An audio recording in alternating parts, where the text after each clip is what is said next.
We've been developing the MX52 and MX32 lines since the 2012 racing season. It normally takes 1.5 to 2 years to develop the tires before we have them ready to release to the public as a production tire.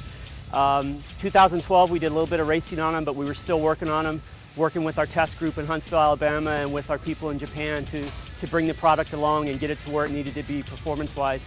And then this year in 2013, with the majority of our racers were using MX52s and MX32s at the pro level. So we were really happy with the results this year. A lot of wins and a lot of hole shots with those tires. So I've won a lot of races on the MX32 front and rear. I particularly like these tires just because they're pretty versatile tires, and especially with the power that the 450s have these days, you have to have something that's going to last through either a 20-lap main event or 30+2 moto outdoors. The MX32 rear ends up holding up a lot better than some of the other tires that we've actually raced with that have also been very good.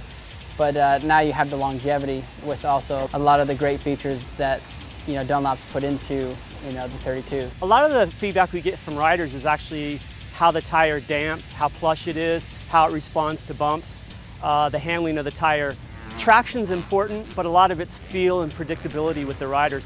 They want a tire that when it does slide a little bit, it's predictable and consistent, and it's easy for them to control and keep it together.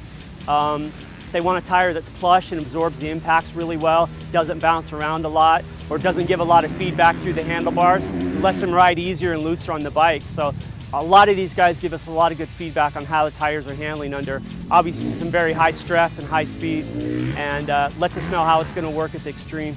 I rode on the new Geomax tires all last year, and for the most part, the front grip, getting that good plush traction, and as well as the rear, always consistently getting good drive, good traction, and a comfortable ride. Not harsh in your hands or in the rear or anything like that, and just premium optimal traction, and then nothing but the best.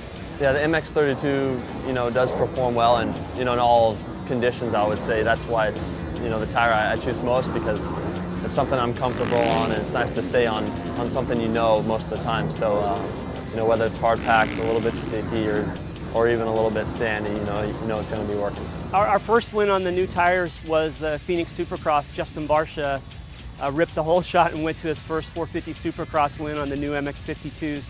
He used that rear tire several times in the Supercross. Ryan Villapoto got his first win, I want to say Daytona, with the MX32 front. And then outdoors, his last 4 wins were all on MX32 front and rear. Eli Tomac, for his outdoor championship, used MX32 rear all but 2 races. So we had a lot of success with those tires in 2013 racing.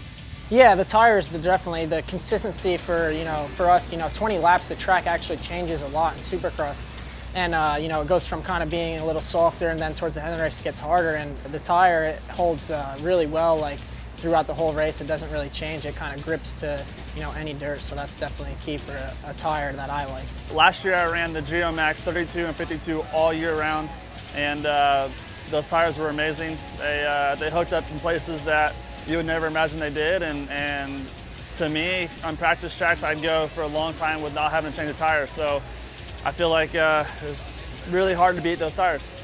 With our new tires, we're going with basically a 2-tire lineup: MX52 for intermediate to hard, MX32 for intermediate to soft. And so we had to make them work in a wide range of conditions, and to do that it took a lot of improvement in carcass technology. There's different tensions on the cords, and we changed the pitch of the cords a little bit to improve the performance and broaden the window where those tires work. So I think people are going to be really happy that between these 2 tires they're going to be able to cover pretty much every terrain that they would encounter.